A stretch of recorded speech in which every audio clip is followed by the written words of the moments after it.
What's going on, everybody? Back with another Falcons video, and today we're going to be recapping the 2020 season. I don't even know where to begin with this. I mean, obviously this wasn't the year we wanted.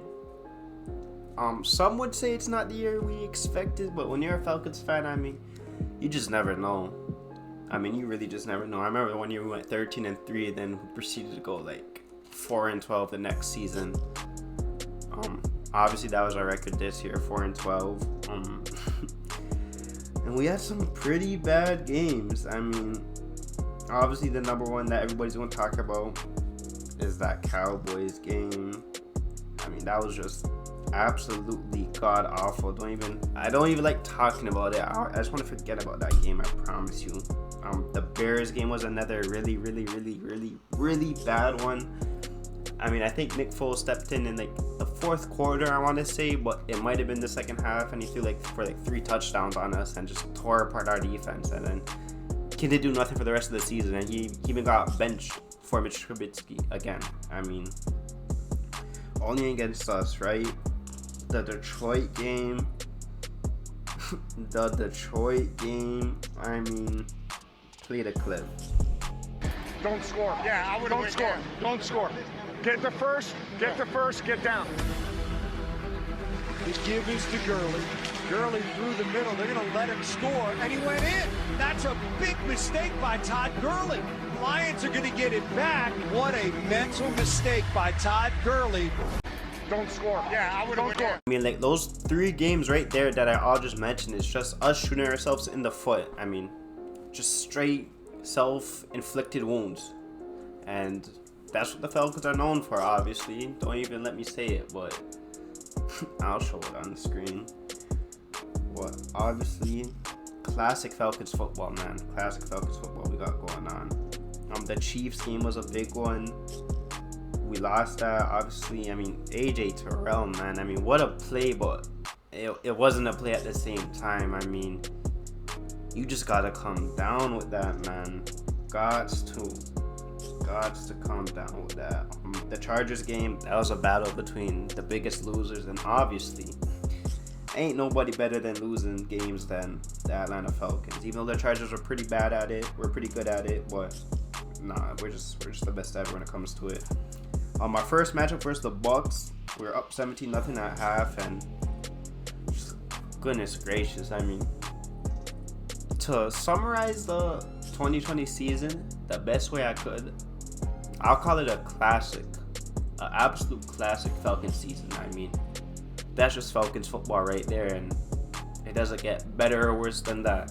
But believe it or not, through all the pain and misery of that 2020 season, there still were some bright spots that we could take away from that season. And to start off, I'd just like to talk about the defense. I mean, our defense has crazy potential. I mean, we saw flashes of potential throughout the entire season. I mean, you want to know a crazy stat? Our game against the Chiefs was the second fewest points scored in a game with Pat Mahomes. Let me repeat that.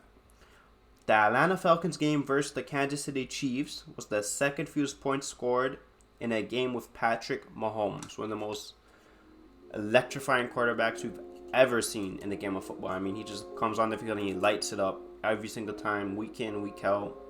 And we're one of the top 2 teams ever to ever slow him down. I'm pretty sure that's changed ever since the Super Bowl, so I think we're top 3 now for sure. But nonetheless, that's an amazing stat, and it's definitely something to be proud of. I mean, that's not an easy task to do, and obviously there hasn't been a lot of people to be able to stop him, and we can say that the Falcons are one of them. And we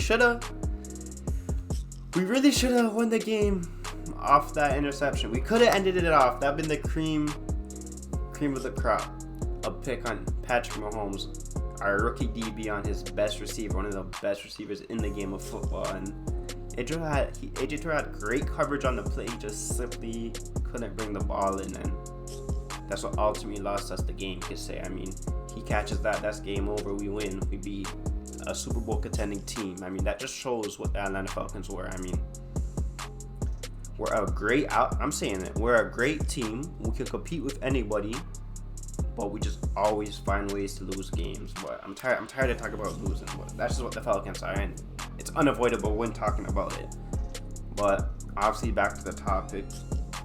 Our defense has crazy potential, and we have seen flashes throughout the entire season of it. I mean, look at the Raiders game, for example. I mean, we had 5 turnovers, we forced 4 fumbles, 1 interception, and we had 5 sacks on the day. I mean, that was hands down one of the best defensive performances of the 2020 season. Arguably the best, I would say. I'll definitely put it in the top 3 for sure, if it's not the best. But yeah, this is a complete dominant day against the Las Vegas Raiders. Nobody really saw that coming. You know, we were 3-7, they were 6-4. I'm pretty sure they beat the Chiefs. You know, everyone thinks that the Raiders hot this, hot that, and we just came and shut all of that down, and we held their rushing attack to only 14 yards. Mind you, they have an elite running back there, very good O-line, but it's just safe to say we're a better team that day. And since we're on the topic of defense still, I think it's clear to me that we have some clear, flat-out studs on the defensive side of the ball. Starting off with Foy Aluakon. I mean, he led the team in tackles this year with 117 and 78 solos, most on the team for both, and he had 4 forced fumbles and 3 sacks. I mean, Aluakon was nothing short of a beast out there. I mean, he was looking like the best backer on the team with Deion Jones, a very good linebacker. I mean, that combination alone with Deion and Foy Aluakon, it's definitely something to be scared of. I mean, it's nothing to be played with for sure, and that's 100%. And the next player I'd like to talk about is Mikhail Walker. I mean, Mikhail came in and he did a pretty good job. He played all over the front 7 for us, and he's really efficient when he had his time on the field. I mean, we have a versatile player in the box. I mean, I think it's great for the defense. And then a next player I'm going to talk about. And Mikhail Walker made Pro Football Focus All Rookie. Now, I know it's not the NFL All Rookie, but Pro Football Focus. It's definitely something. It's noteworthy, 100%. I'll say that. Obviously, first round pick AJ Terrell, All Rookie. I mean, I don't even know what to say about AJ. I seen a couple of Atlanta fans trying to get at him, but AJ Terrell is really, really, really good. I mean, he's gonna be a great player in this league. He had 74 tackles this year, 61 solos, and he had three fumbles, and he just played some really good football out there. And like, as the season got along, he got more comfortable, as you saw. I mean, he started guarding teams number 1, not like it was matched up or anything, but like he showed that he has the ability to cover a team's number 1, and he's physical. He likes to hit. I love everything about AJ Terrell. He has good ball skills. He's always making plays on the ball. You see his speed is one thing that stands out. I mean, and you see him run out there with Tyreek Hill, guys like Henry Ruggs. And I truly believe that AJ Terrell is the corner that we've been looking for years. Like, when I tell you Atlanta was struggling to find a corner, well, I think we really struck gold with AJ Terrell, and I think he's 100% our guy. So all in all, even though we got beat up on a couple times this year, I think defense has shown us enough for us to put some hope and belief into them. I mean, especially with Dean Pease coming in as the new defensive coordinator. I mean, he didn't come out of retirement for no reason. He's a Hall of Famer, legendary coach. He coached up some of the most legendary defenses of all time. And I expect nothing but big things in the upcoming season, especially on the defensive side of the ball. But now that we're done with defense, let's talk about some players on offense. Calvin Ridley is elite.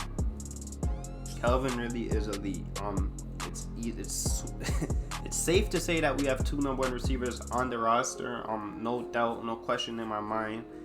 Calvin Ridley is that guy. When Julio's gone, there's gonna be no problem. I mean, Calvin Ridley he was killing people all year this season, and like he said at the beginning of the season, his third season, it should be elite, and he showed us. Yeah, he's most definitely the receiver 1 status for sure. He's gonna get a bag at the end of this season. That's no doubt. Nothing else to say about Calvin Ridley. I mean, there's nothing to say. He's a stud. I think he was a stud straight out of Bama. I mean, when he picked up Calvin Ridley, I was doing backflips. Anyways, we already know about Calvin. He's the guy. Let's go on to Russell Gage. Man, round of applause for Russell Gage, man. I mean, Coming into this season, we signed Laquan Treadwell. He's supposed to be our third string receiver. So everybody think it's Calvin, Julio, and then Laquan. But no, Russell Gage actually beat him up for the spot. Laquan didn't even make the team at the beginning of the year. So Russell Gage, obviously, was for a reason. He came in balling. He could even throw the ball. I mean, I think he has a touchdown pass. I'm not too sure, but again, back to that Dallas game. He almost had a touchdown pass to Julio. I mean, but Russell Gage, he was very good this season. I mean, he stepped up a lot. I love the trio when Julio was in. I mean, when Julio's not there, obviously it's Calvin. But when Julio's there, it balances out a lot, and that's when you see Russell really step up. Because if he's the third option, oh my, it's scary. It's really scary. So Russell Gage was very good and very impressive. Just like our rookies were very good, very impressive. Mikhail Walker, AJ Terrell, like I already mentioned. And that's pretty much it for the season recap. Those are pretty much the positives, like I said. Just a couple. I mean, a next one we could put in there. Hayden Hurst was a bright spot in our offense. I mean, I think he fit in very well. Good production out of him for sure. 100% that's some good production. But like I said, Atlanta's the best 4-12 team I've ever seen.